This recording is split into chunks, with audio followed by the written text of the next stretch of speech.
Hello, and a warm welcome to our show, Love Athletics.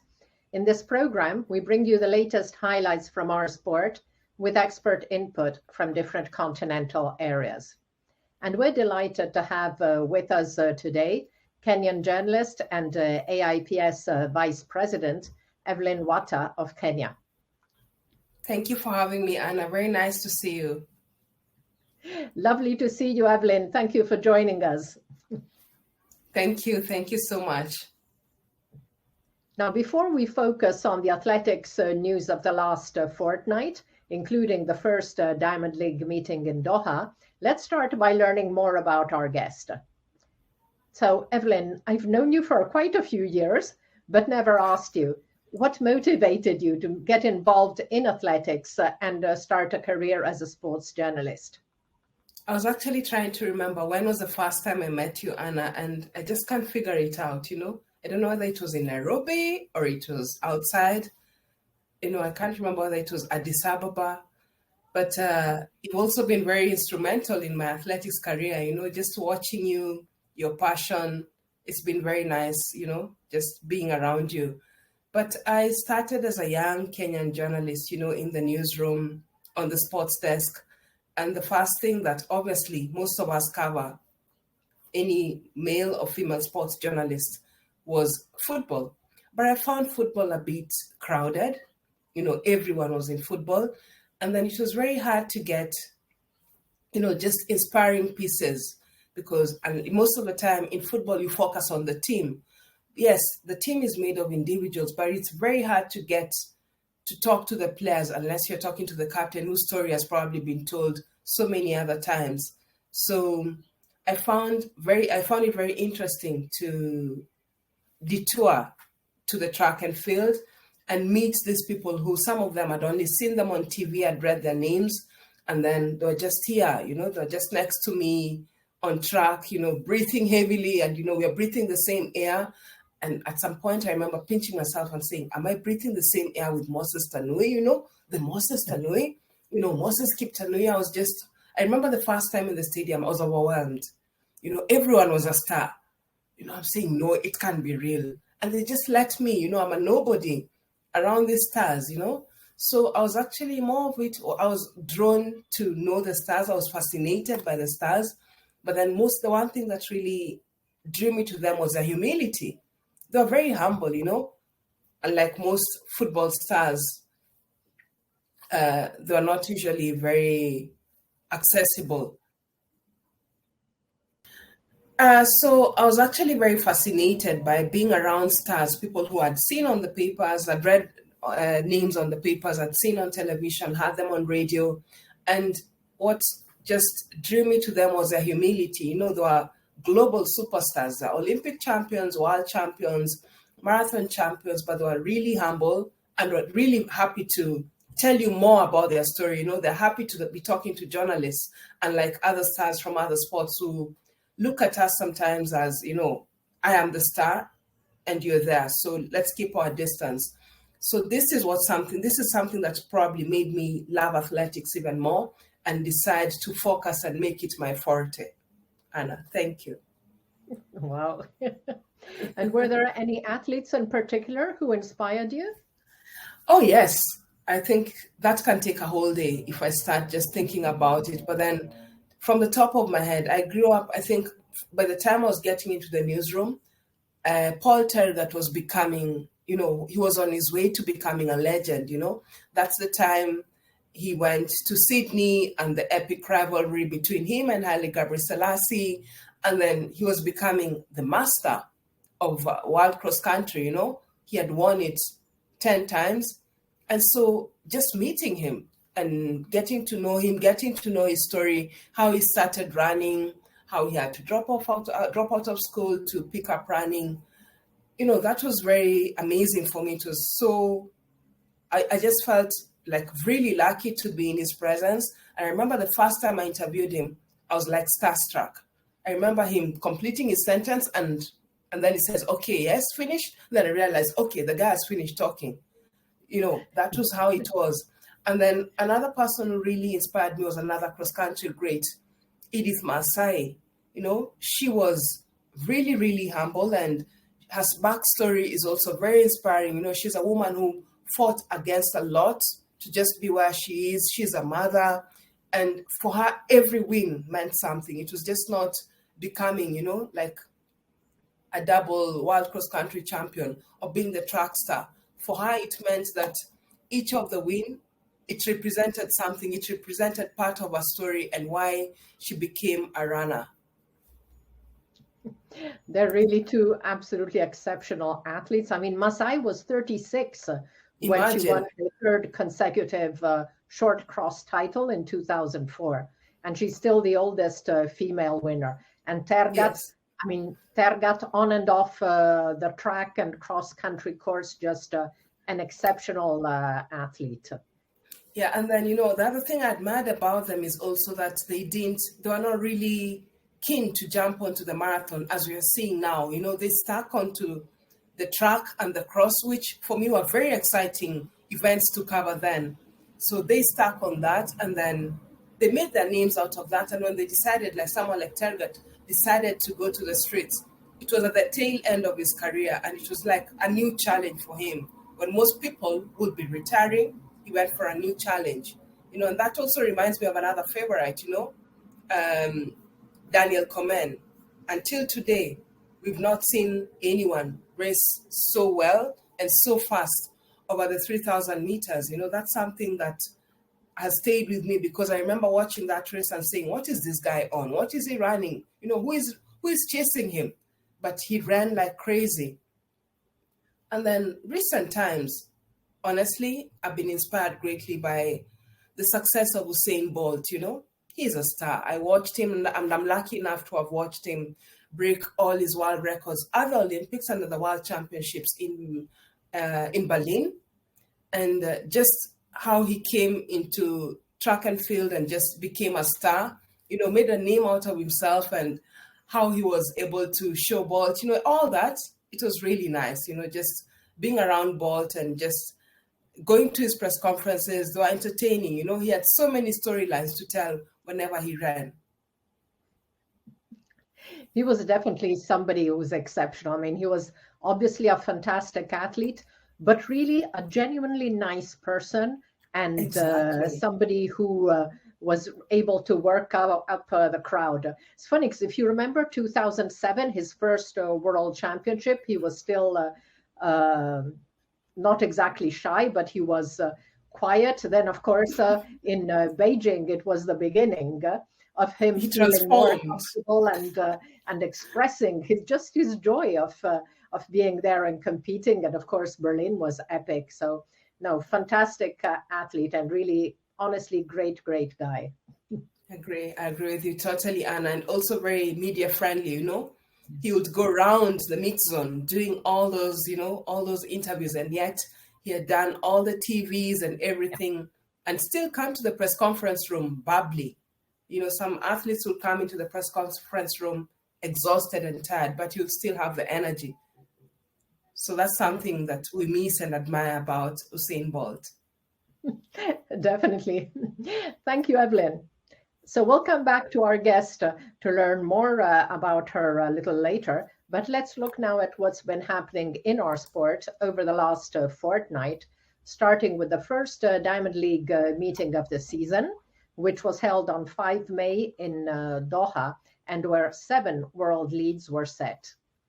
Ethiopia's Lamecha Girma signed the best performance in a high-quality 3,000 meters with 7:26:18 a PB, ahead of compatriot Selemon Barega 7:27:16 and Werihu Aregawi 7:27:61.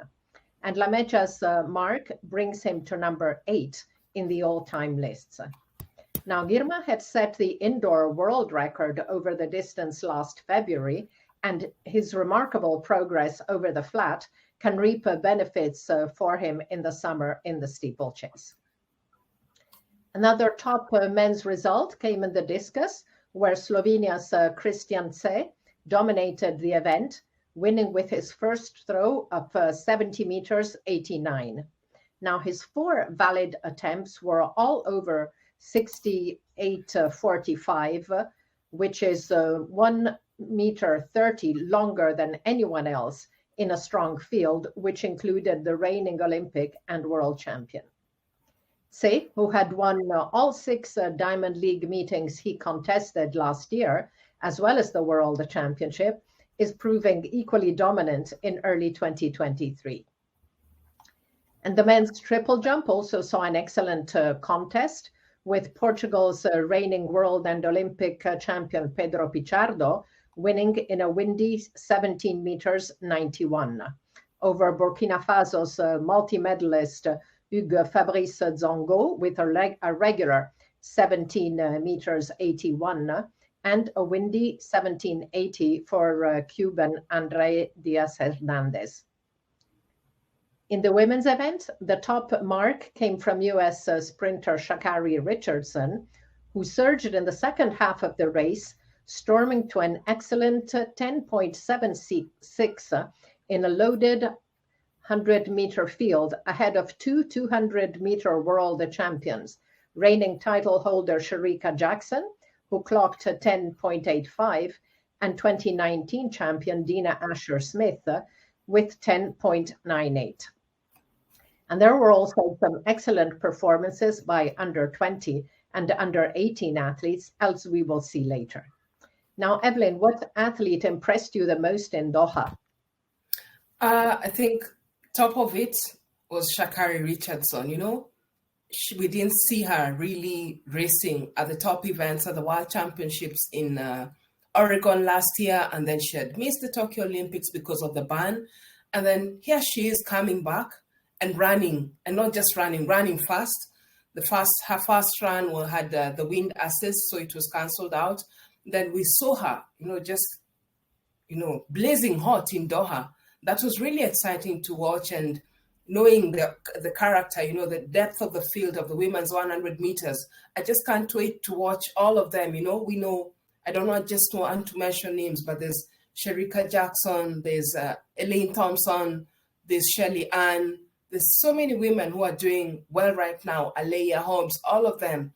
So when we see, the best of the best lining up, be it at the World Championships and probably one of the Diamond League runs, it will be very exciting to see the women's 100 meters. And then another man who really impressed me was Fred Kelly.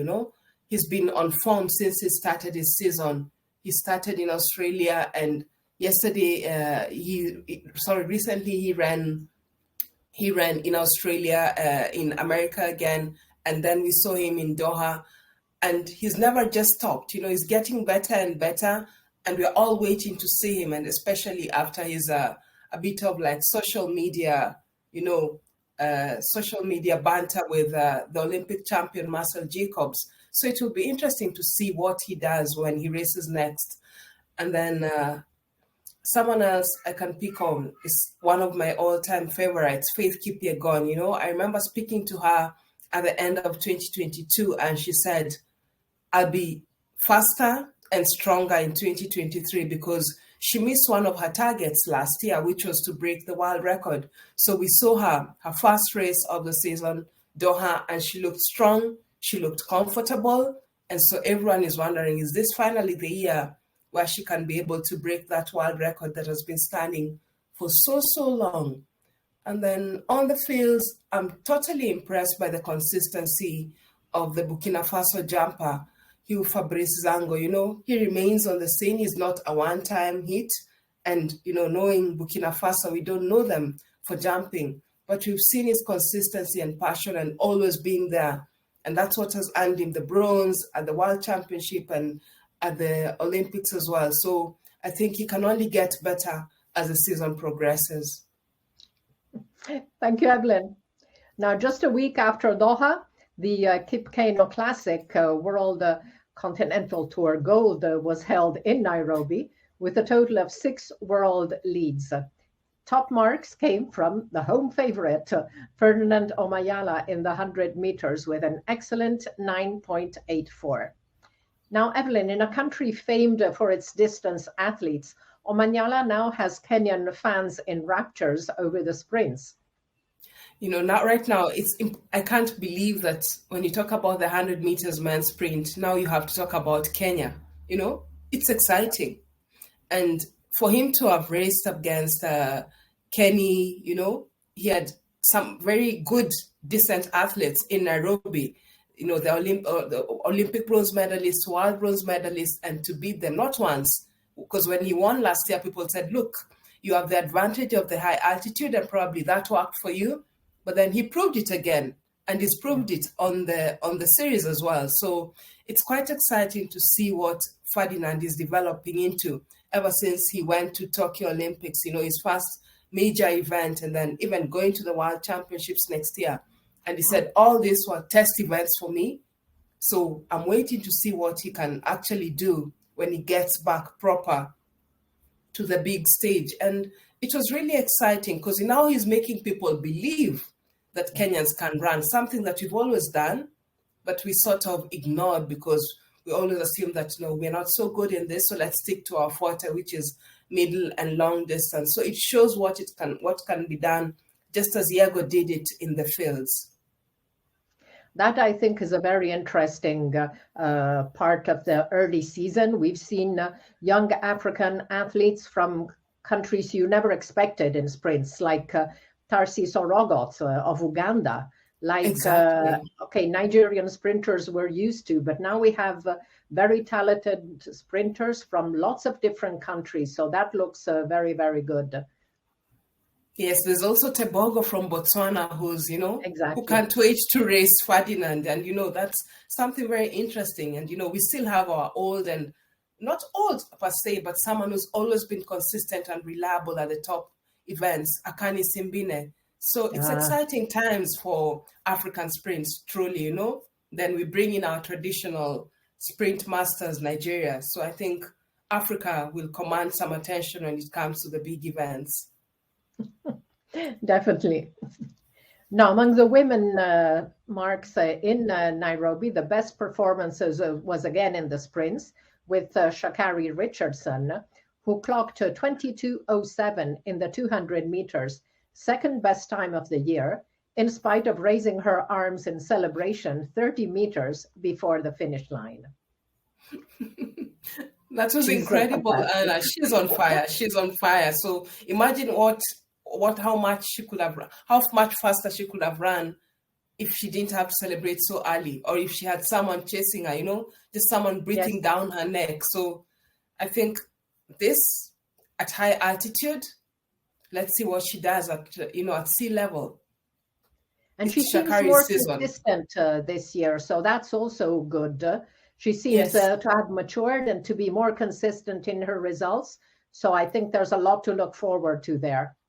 And she's also, I think she looks different. She has a new look. We've seen a new look. We're used to seeing, I love her nails, but we're also used to seeing very big waves, very standout makeup and very interesting Keating. But then this time we saw a very matured, Shakari, someone who wants to draw attention to her runs and not to herself. So that's something very exciting, definitely, to look forward to, the new look Shakari Richardson. Yes, I like that.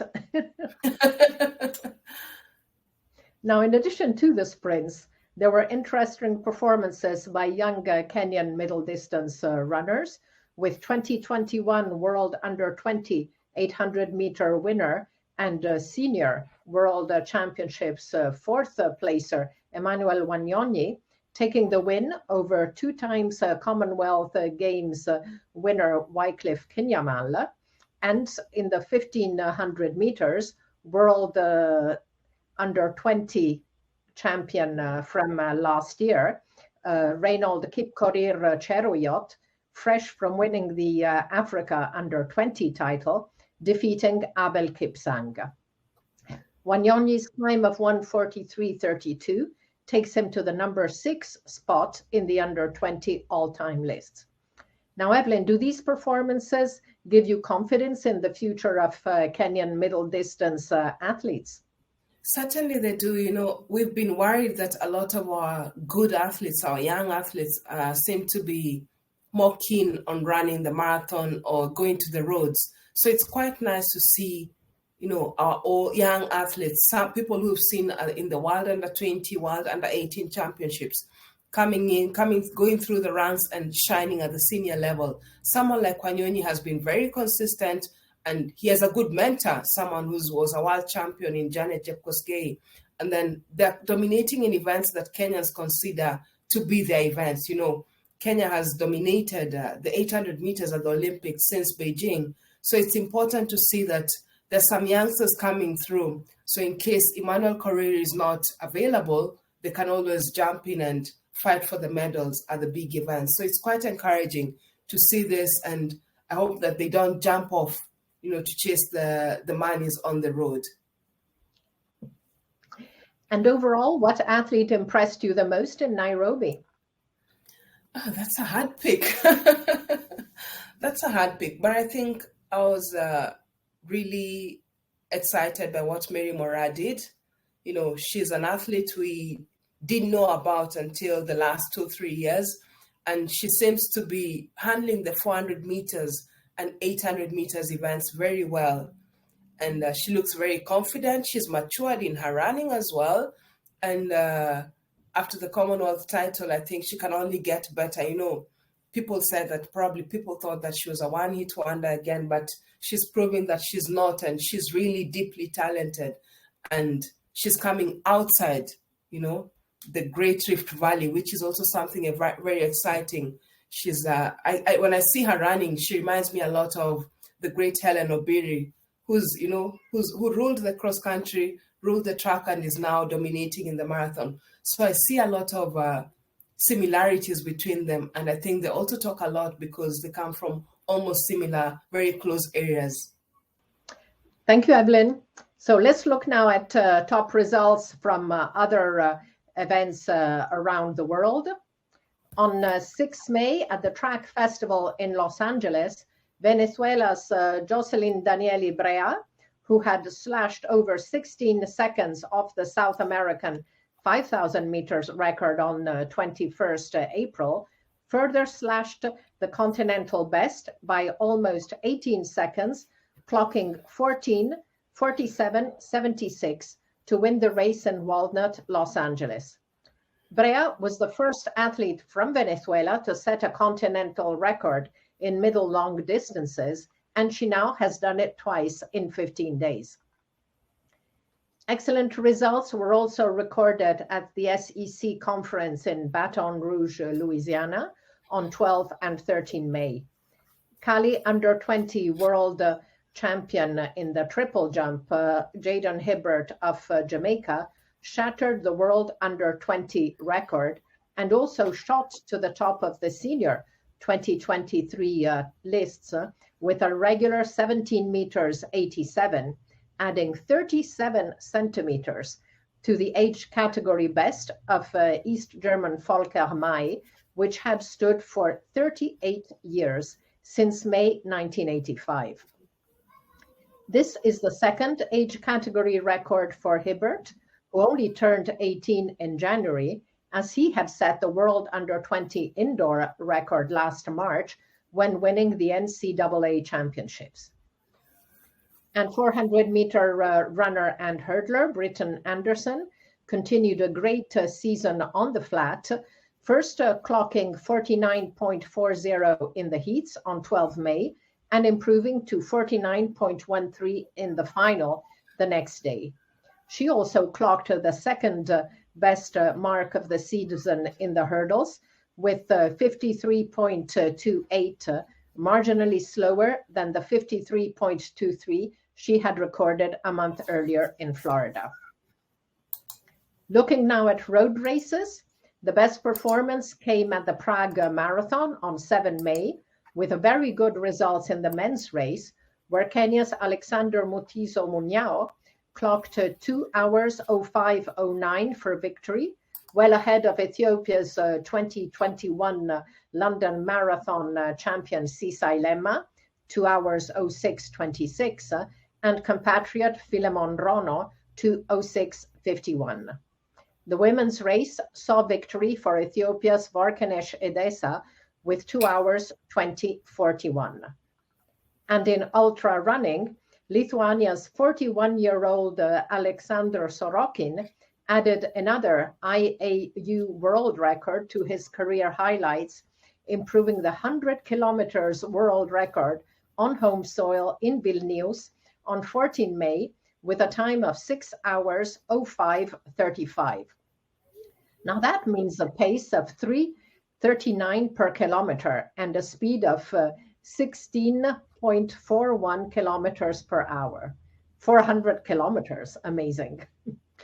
Sorokin had last September improved his own 24-hour record, and he also owns the AIU records over the 6 hours, 12 hours, and 100 miles. But it's time now to move off roads and recap the best performances of the fortnight. The season is now coming into full swing, so we will again list the world leads, and there were many in the last fortnight. Let's first check the world leads set at the Doha Diamond League meeting. As we saw, there were 7. We had Lamecha Girma over 3,000, Hugues Fabrice Zongo in the triple jump, because Pichardo jumped further, but it was a windy mark. And in the javelin, Neeraj Chopra with 88.67. Among the women, 100 meters Shakari Richardson. In the 1500, Faith Kipyegon. In the 3000, Winfred Mutile Yavi. And in the pole vault, Katie Moon. But numerous other world leads were set in the past 2 weeks, mostly in the Kip Keino Classic in Nairobi and in the SEC conference in Baton Rouge. So we spoke about Ferdinando Magnala and Emmanuel Wagnoni, as well as Reynold Kiporier Cheruyot. Over 5,000 meters, Japan-based Richard Etir set the world lead over 5,000 meters. And over in the 300,000 steeplechase, Kenneth Rooks set an early world lead in Walnut, California. Now, over the 110 hurdles, a mark which is not on the World Athletics website, but is in the respected Tila Stopaya website, Grant Holloway with 13:01, improving his previous world lead. Jaden Hibbert, as we saw, with a world under 20 record. Back in Nairobi, Wojciech Nowicki in the hammer with 79 meters 78. And 2 more performances from Baton Rouge with decathlete Kylie Garland, excellent 8,589 points in decathlon, and the Florida 4x400 meter relay with 2:57.76. Among the women, we already spoke about Britton Wilson, over 5,000, an early world lead also in Walnut for USA's Josette Andrews. In the high jump in Nairobi, Yaroslava Maguchik, first to clear 2 meters this year. And 2 very good marks in the long jump. On the 5th of May, Tara Davis Woodhull jumped 7 meters 07 in Fayetteville. And on 13 May, Akeelia Smith went 1 centimeter further in Norman. Now, however, as not all world leads are top-level marks, we will also continue to check the best results of the past fortnight, starting with the men's events. So among the men, best performances came practically in all event groups, with excellent marks in the sprints, long distances, jumps, and throws. So we saw Ferdinand Omanyala in the 100 meter. On the 200 meter, 2 very good marks. Number 3 in the top list, Nigeria's Udodi Onwuzurike with 19.91, and in Walnut, and Fred Curley with 19.92 in Doha. Over 400 meter, Zambia's Muzala Samukonga confirmed his talent in Nairobi with 44.25. That's the fourth best mark, and of course he has the best of the year with 43.91. We spoke about La Mecha Girma in an excellent 3,000 meters flat over Salemon Barega and Berihu Aregawi. Marathon, we mentioned Alexander Mutiso Muñao. In the hurdles, we mentioned Grant Holloway. And in the same race in Atlanta on 6 May, Robert Dunning clocked 13:09, while on 13 May in Freeport, Bahamas, Jamaica's Rashid Broadbell clocked 13.10. Over 400 meter hurdles in Doha, Reid Benjamin ran the second best mark after his own best set in mid-April, and CJ Allen was quite close behind him. In the triple jump, we mentioned Jaden Hibbert and the excellent contest in Doha. In the discus throw, Christian Se, who won in Doha with 70 meters 89, not far from the 71-meter world lead by Nicolas Alekna, and Alekna himself came close to that mark with 70 meters 40 in Walnut. Javelin throw, we mentioned Neeraj Chopra taking the world lead, and Jakub Vadlich of the Czech Republic was not far behind. Decathlete Kylie Garland we mentioned, and in the sprints, very good results, sprint relay in Baton Rouge, second and third best performance of the year by LSU with an international team, and by Florida with a team composed of all US runners. While in the mile relay, Florida set the world lead with 2:57.76, and Alabama was not far behind, and both relays were composed of international runners. Now, the top men's performance of the year remains Kelvin Kiptum's fabulous 2 hours 01:26 in the marathon, only performer so far with points more than 1,300 points for his performance. Among the women, the most interesting marks also came from a wide range of events, but especially in the sprints. So we saw Sha'Carri Richardson, and some time later on 14 May, Marie-Josée Talou of Ivory Coast clocked an excellent 10.78, which is the second best mark of the season. And it's great to see Talou back in top shape after an ankle injury had cut short her indoor season.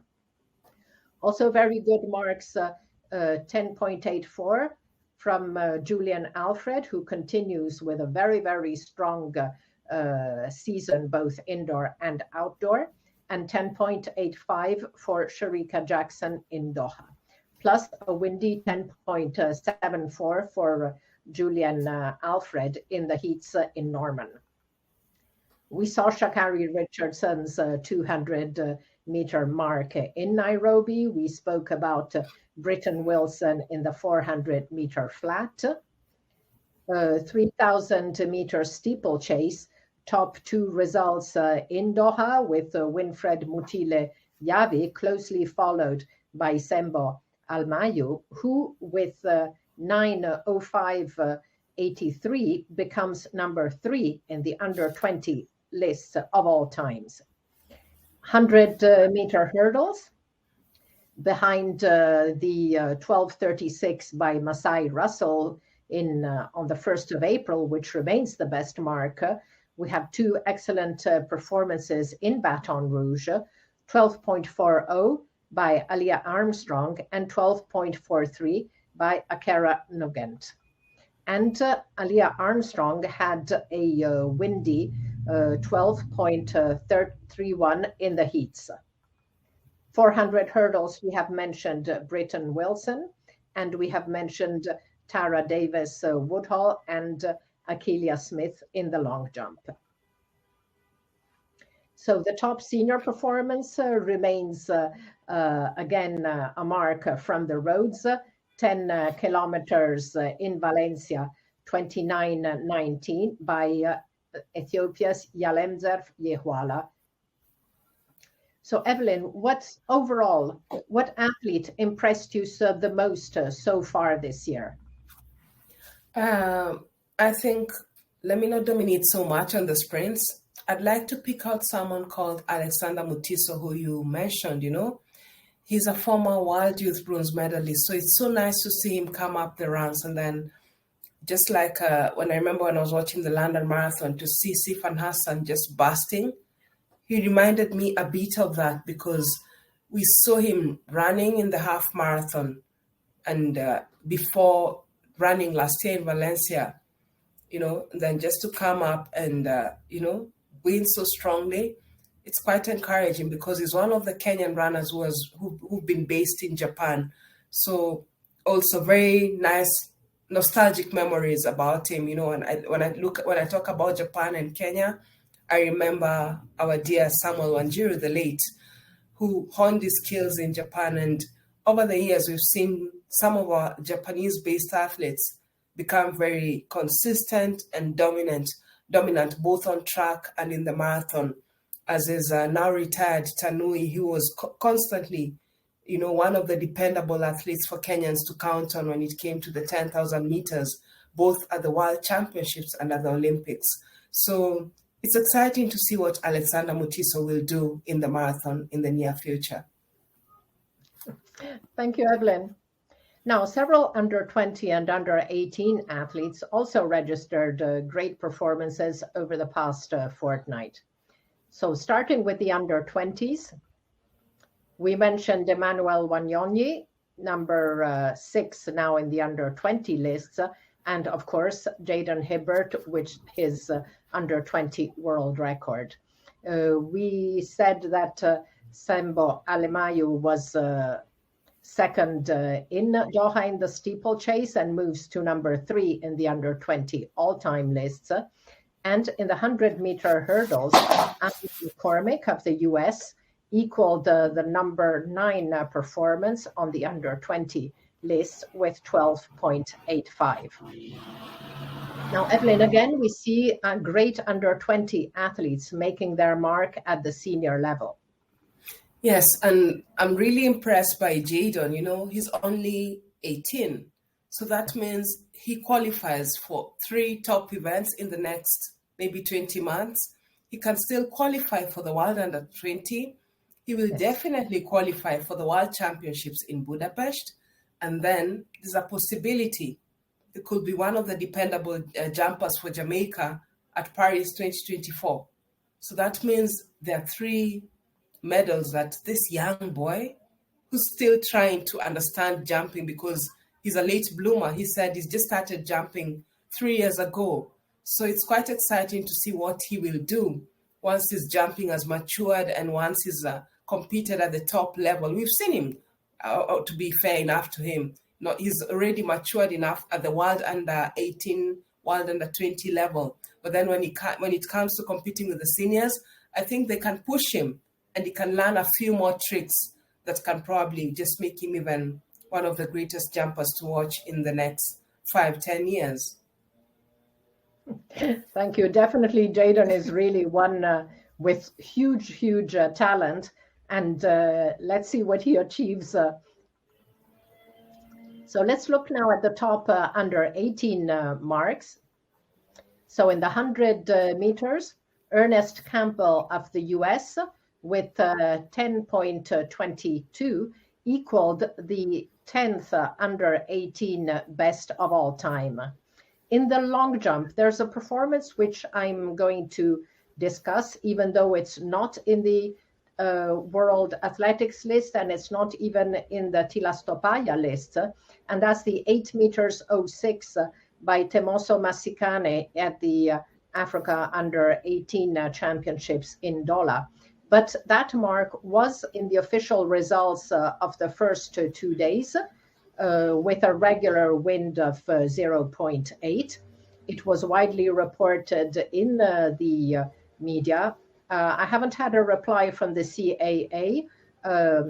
South African journalist told me that the National Federation is waiting for ratification because the result of the under 18 men's long jump was missing. So were a couple other events from the final results from Doha. But I consider that because we have an official result from the first 2 days to be a valid performance. In the women, in the 1500 meters in Doha, Ethiopia's Birke Hailom clocked 4:01.86 to become the number 3 under 18 of all time. And in the 200 meter steeplechase, an event which, of course, is not contested that often, but still very good result for Wale Fenta in Ndola in Zambia, which brings her to number 5 in all-time list and number 6 in the under 20 list. So we've been talking a little bit about Doha. So let's talk now about the and under 20 championships, which were held there between 29 April and 3 May. A total of 9 athletes won double individual golds, and Kenya's 17-year-old Nancy Cherop achieved an unprecedented triple gold medal haul in the 800, 1500, and 3000 meters. So Tima Godbless of Nigeria in the under 20 women won both sprints. Ethiopia's Vubrist Ashchal won the 1500 and the 5000 meters. Grace Oshiokpu of Nigeria took the long and triple jumps.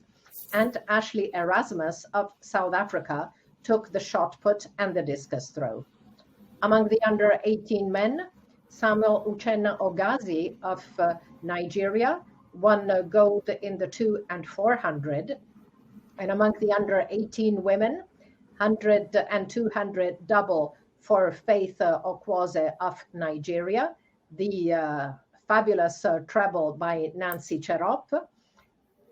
Tumi Ramok Gopa of South Africa took both hurdles races, and Alicia Kuno took the shot and discus. Nancy Cherop had only started focusing on athletics last year, shortly before the World Under 20 Championships in Cali, where she took bronze as a 16-year-old. If she remains focused, Cherop will definitely be one to watch in the coming years. So congratulations to Cherop and all the multi-talented young athletes.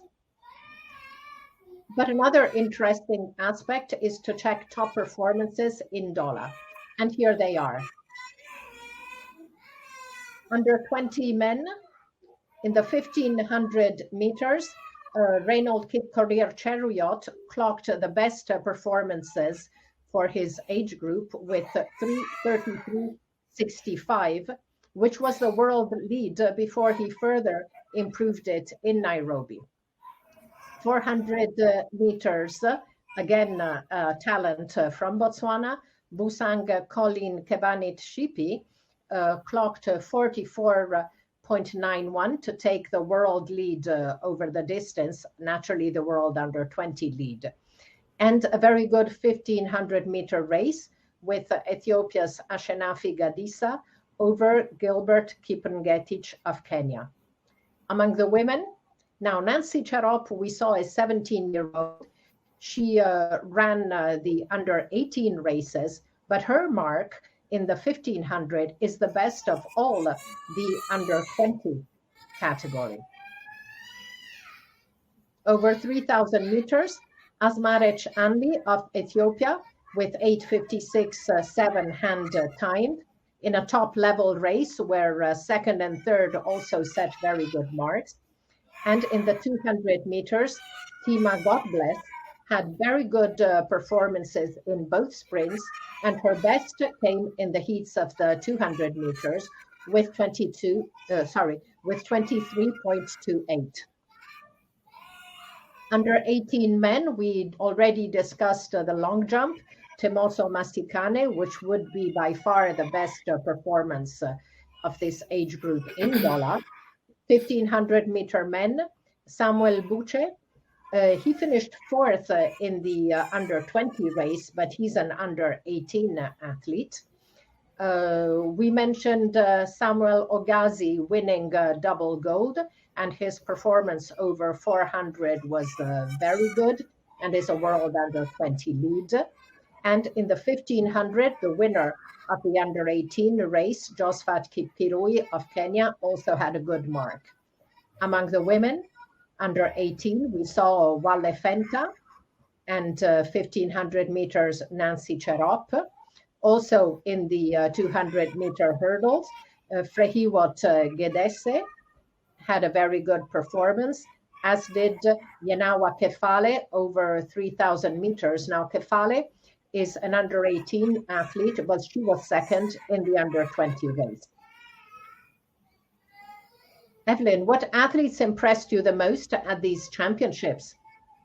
I think definitely, as you've mentioned, Cherop was outstanding. 3 gold medals for someone who just started running seriously, just after finishing high school. That's about 2 years ago. That's really super impressive. And then obviously there's God Bless. She's someone who I first watched or saw at the World Under 20 Championships. So for her to maintain her consistency and come again and shine at this level is quite impressive, Anna.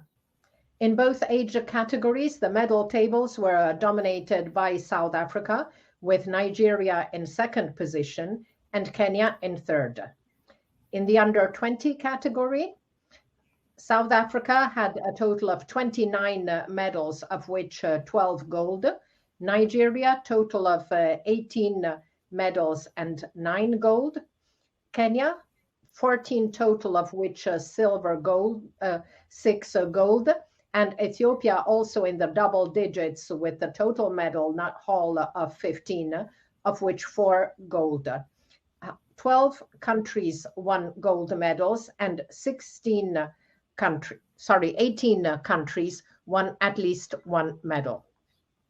In the under 18 category, South Africa, again, a total of 29 medals, of which 15 were gold. So in the under 18, it was a lot more concentrated. 18 medals in total for Nigeria, of which 8 gold. 15 for Kenya, of which 5 gold. 6 different countries won a gold medal, and 16 won at least 1 medal. Now, Kenya wanted to regain the top spot in the medal table in the under 18 category after coming second to South Africa in the last edition in the Ivory Coast in 2019, and to retain the top spot in the under 20. And yet they find themselves relegated to third place in both. Now, Evelyn, the results in Doha must have come as a bit of a disappointment for the athletics movement in Kenya. Certainly, because Kenya has always wanted to reign supreme in Africa by virtue of being one of the most medaled Olympic countries at the Olympics and at the World Championships as well. So it was quite disappointing to see them trailing, not even just at number 2, but trailing by a very big distance when you look at the number of gold medals South Africa won at both events compared to Kenya. And even having countries like Nigeria ahead of them again, it's quite concerning, but it shows that Kenya is still over-relying on its strength in the middle and long distance, while countries like South Africa have decided to diversify and just test itself in the field events, and also they're testing themselves in the sprint events, which they used to be strong in, and now they seem to be investing more time and more personnel, in which Kenya is not doing. Yes, they had some representation in the sprints and the field events as well. But then I think at the ground level, there's still no adequate investment in terms of coaching and equipment for these athletes at the under 18, under 20 levels. Because we even saw someone like Kiego, who as a javelin thrower at the senior level, at some point he had to complain and request for support and equipment. So you can imagine what the Kenyan under 18 or under 20 aspiring javelin thrower is going through to just prepare for a continental and not even a global championship. So I think it's just time for Kenyan athletics to actually just go back and relook its strategy for developing athletics at that level, because that's the crucial and core level that determines how the seniors will be. Yes, thank you, Evelyn. This is definitely a wake-up call, and let's hope that Athletics Kenya officials, they take act, and instead of just sitting on their laurels and saying we're the strongest in Africa, because this is not the case anymore now in this age categories. No, it's not. Yeah, because and most of them, when you see these athletes at this level, performing at this level, that's when they even get the sponsorship and the invites to the top meets, which they need to get the exposure, because there are so many events for them to compete at the junior levels, besides the continental and the World Under 20 and the World Under 18 championships. That's right. Now, after speaking about exceptional young athletes, let's look at extraordinary achievements by older athletes. Slovakia's hammer thrower Martina Hrasnova, the 2009 World Championship bronze medalist, who turned 40 in March, had bettered the age category record on 22 April with 68.01 meters, and she went well beyond that on 8 May, again in Košice, setting a new over 40 record of 68.81 meters. But it's time now to get back to our guest.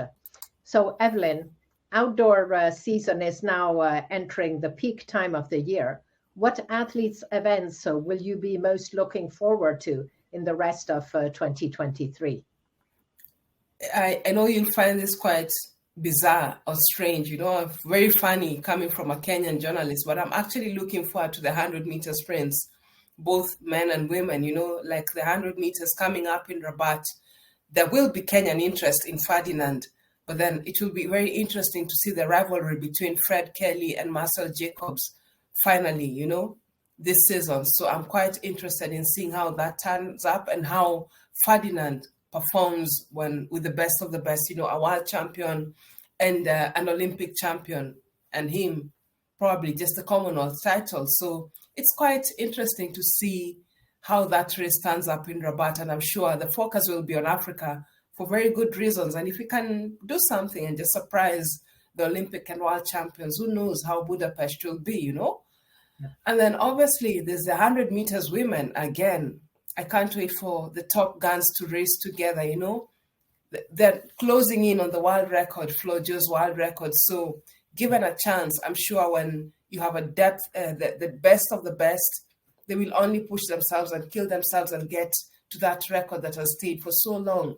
And obviously, I can't wait to watch both men and women sprints at the World Championships in Budapest. It will be it will set the standards for this season and the Olympic season coming up next year, Anna. Wow. Thank you. So let's move now to the Laureus World Sports Awards, which were celebrated on 8 May in Paris. Now, 5 athletes from our sport had been nominated among the short list of 6 athletes in each of the category, including 3 in the most prestigious category, Sportsman and Sportswoman of the Year.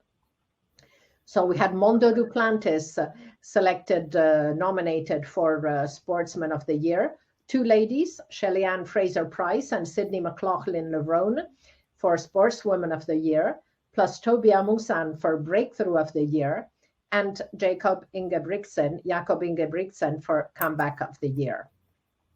And the jury, composed of legendary sportsmen and women, chose Shelly-Ann Fraser-Price as the Sportswoman of 2022. And it was the 6th nomination for the quintuple 100-meter world champion who finally won the coveted award. And indeed, her season last year was exceptional. as she clocked an amazing 7 performances between 10.62 and 10.67. And Mutas Barshima, a legend in his own right, had quoted Shelly-Ann Fraser-Pryce as his favorite moment of 2022. And the Laureus Awards jury was equally impressed. Now for some non-competition athletics news. Indian sports news site Kel Now just published the list of the most followed athletes from our sport on Instagram. Now, number 1 is by far India's javelin thrower Neeraj Chopra, with whom the whole country fell in love after his Olympic victory. The 10 athletes, after Neeraj, surprising second spot with 3.7 million followers for Alika Schmidt of Germany. Now, surprising because on the track, her best results come from a silver and a bronze in the 4x4 relay at the Rio European Championships. So not very good not an extraordinary athlete on the track, but very popular outside. Number 3 is Sha'Carri Richardson, who has yet to earn major global medals, but she was the NCAA champion in over 100 meters in 2019, and she's had very solid performances over the last 2 years. Eliud Kipchoge in 4th place, also with 2.2 million, and of course Eliud is a legend, twice Olympic marathon champion, world record holder, multi-medalist at Olympics and world championships. In 5th place, Marcel Jacobs, 1.1 million, Olympic champion in the 100 meter and in the relays, and world and European champion over the 100 meters last year, as well as several indoor global medals. Sydney McLaughlin-Levrone, 400 meter hurdles, also 1.1 million. And she, of course, is the Olympic champion, both on the hurdles and in the mile relay, world champion at the hurdles and in the relay. So an absolutely excellent athlete.